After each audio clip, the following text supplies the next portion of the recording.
Every day, millions of events occur simultaneously across the globe. Traffic accidents, fiscal policy votes, scientific breakthroughs, local elections. Out of that massive volume of raw reality, only a microscopic fraction is captured, verified, and distributed to the public as news. That filtering process is not natural or random. Journalism is a strict structural engineering discipline applied to information. To understand how this system operates, we have to map the micro-level narrative formulas reporters use, track how those formulas adapt to specific media channels, and expose the macro-level supply chains that route data globally. The news you consume is an artificially constructed supply chain, engineered from top to bottom to optimize the delivery of facts. The first filter applied to any raw event is a set of criteria called news determinants or news values. Timeliness and proximity act as the baseline hurdles. An event must be recent, and it must occur either geographically or emotionally close to the target audience to survive the first cut. Novelty carries exceptional weight, elevating the rare or bizarre. This is summarized by the classic journalistic aphorism: "Dog bites man is not news, man bites dog is." Once an event clears those gates, reporters build a specific narrative architecture. For hard news, this is the inverted pyramid. The top section is the lead, or graph, answering the 5 W's and 1 H: who, what, when, where, why, and how. The subsequent paragraphs, the body and the tail, are arranged in strict descending order of importance. Minor contexts and background details are pushed to the very bottom. Certain topics require alternate structures. The hourglass style, common in crime reporting, opens with an inverted pyramid for hard facts, uses a transition phrase, and then pivots into a traditional chronological narrative. The Wall Street Journal formula uses a different approach. It begins with a soft human interest focus on a specific individual, then introduces the nut graph, the paragraph explaining the broader systemic significance of the story, before laying out supporting data. These rigid frameworks exist for a practical reason. They allow a reader to extract the maximum amount of critical information in the shortest possible time. But the inverted pyramid fails outside of print. Move to broadcast or digital delivery, and the mechanical constraints of those channels force a complete re-engineering of the formula. Radio requires writing for the ear. Broadcasters use short, active sentences and strip away complex clauses. A listener cannot rewind a live broadcast to reread a confusing sentence, so clarity must be immediate. Television requires writing for the eye. Text must seamlessly lock to visual action. Producers use split-page scripting, placing video cues on one side of the page and the anchor's audio on the other to synchronize the delivery.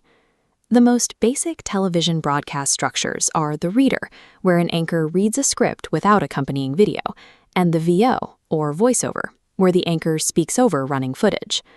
More complex formats include the VOSOT, voiceover to sound on tape, which transitions the anchor's read directly into an interview soundbite, and the package, a fully self-contained report with its own recorded narration, graphics, and reporter stand-up. Digital media breaks linear storytelling entirely. A web article does not have to force a reader down a single timed path.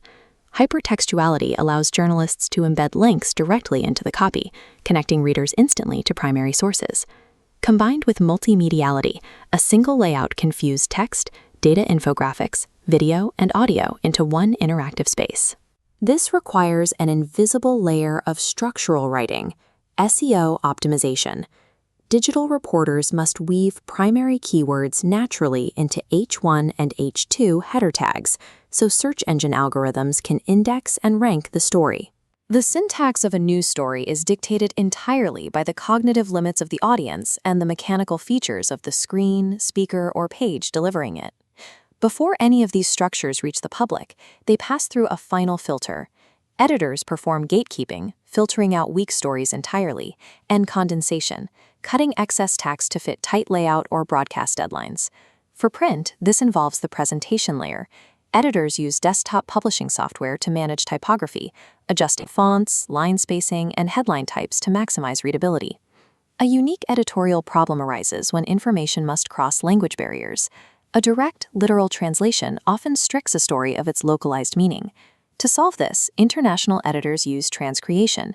Instead of decoding the text word for word, they adapt the underlying emotional context, cultural idioms, and tone to ensure the piece resonates properly with the local audience. This editorial layer acts as a necessary safeguard, ensuring the engineered message remains intact when it jumps from the newsroom to the consumer. But how do local editors get stories from foreign capitals in the first place? A regional paper cannot afford to station reporters in 50 different countries. They purchase raw information from wholesalers. These are the wire services, or news agencies, which gather global data and sell text, photo, and video feeds to media organizations. The architecture of this system dates back to 1835, when the first international news agency, Havas, now Agence France-Presse, or AFP, was founded in Paris. By 1846, American newspapers formed a cooperative network to share coverage of the Mexican-American War. That network became the Associated Press. In London in 1851, Paul Julius Reuter established Reuters, which eventually dominated global reporting by specializing in high-speed financial market data and business indices. India built its own national equivalent post-independence. Incorporated in 1947 and operational by 1949, the Press Trust of India, or PTI, became the country's premier cooperative news agency. To provide competition, the United News of India, UNI, launched a decade later.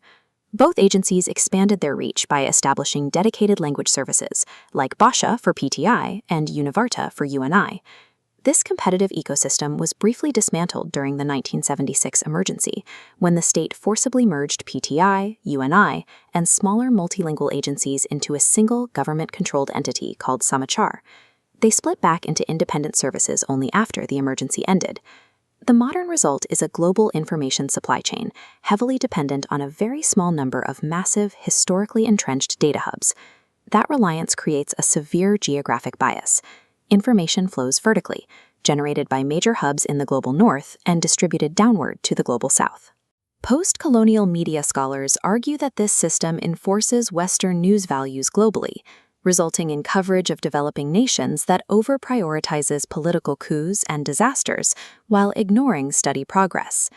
In the late 20th century, this imbalance led to demands for a New World Information and Communication Order, or NWICO. The goal was to establish alternate, horizontal pathways, allowing nations in the global south to share news directly with each other.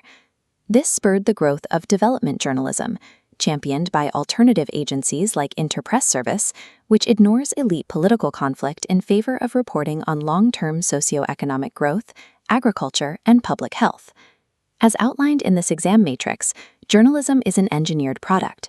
It is shaped by specific structural formulas, constrained by the mechanics of its medium, and distributed through a culturally mediated global supply chain.